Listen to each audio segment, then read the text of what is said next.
हरे कृष्णा। इंदिरा एकादशी का महात्म।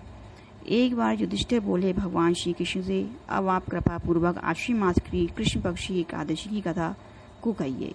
इस एकादशी का नाम क्या है तथा इस एकादशी के व्रत करने से कौन कौन से फल मिलते हैं, सो सब समझाकर हमसे कहिए। इस प्रकार श्री कृष्ण भगवान बोले, हे राजेश श्रेष्ठ, आश्विन मास की कृष्ण पक्ष की एकादशी का नाम इंदिरा है।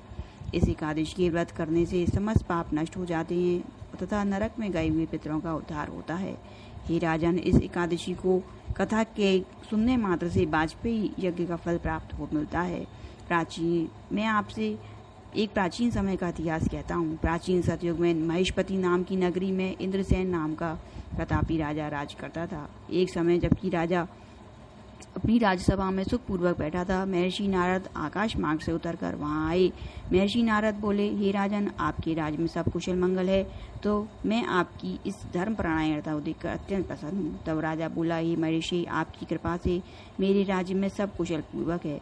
इस पर नारद जी बोले, हे राजन, मुझे एक महान आश्चर्य हो रहा है कि एक समय जब मैं ब्रह्मलोक से यमलोक को गया था, तो उस जगह यमराज की सभा के मध्य में मैंने तुम्हारे पिताजी को बैठा हुआ देखा था।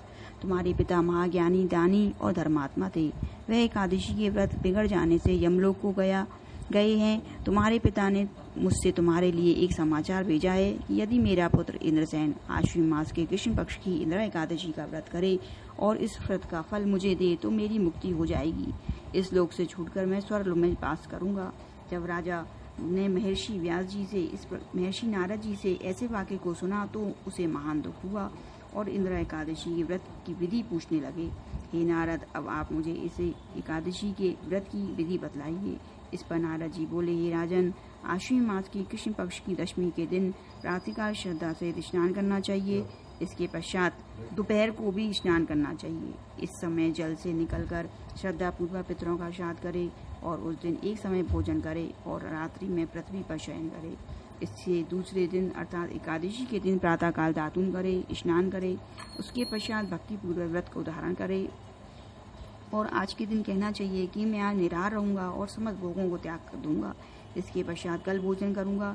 हे भगवान, आप मेरी रक्षा करने वाला हैं, आप मेरे व्रत को निभाइएगा। इस प्रकार आचरण करके दोपहर को शालिग्राम की मूर्ति का भोग लगावे। भोजन में कुछ हिस्सा भोजन का गौ को दे और विष्णु भगवान की धूप दीप नैवेद्य आदि से पूजा करे और रात्रि में जागरण करे। इसके उपरांत द्वादशी के दिन मौन होकर बंधु बांधवों सहित भोजन करे। हे राजन, यदि इंदिरा एकादशी व्रत करने की विधि है। हे राजन, यदि तुम आलस्य रहित होकर इस एकादशी के व्रत को करोगे तो तुम्हारे पिताजी अवश्य स्वर्ग हो जाएंगे। महर्षि नारद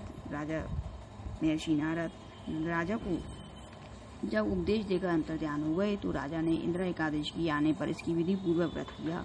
बंधु माधव सहित इस व्रत को करने से आकाश से पुष्पों की वर्षा हुई और राजा का पिता यमलोक से गरुड़ पर चढ़कर स्वर्ग हो गया। राजा इंद्रसेन भी इस व्रत के प्रभाव से इस लोक में सुख भोग कर अंत में स्वर्ग लोक को गया। श्री कृष्ण भगवान कहने लगे, हे धर्मराज युधिष्ठिर, यह मैंने तुम्हारे सामने इंदिरा एकादशी का महात्म वर्णन किया।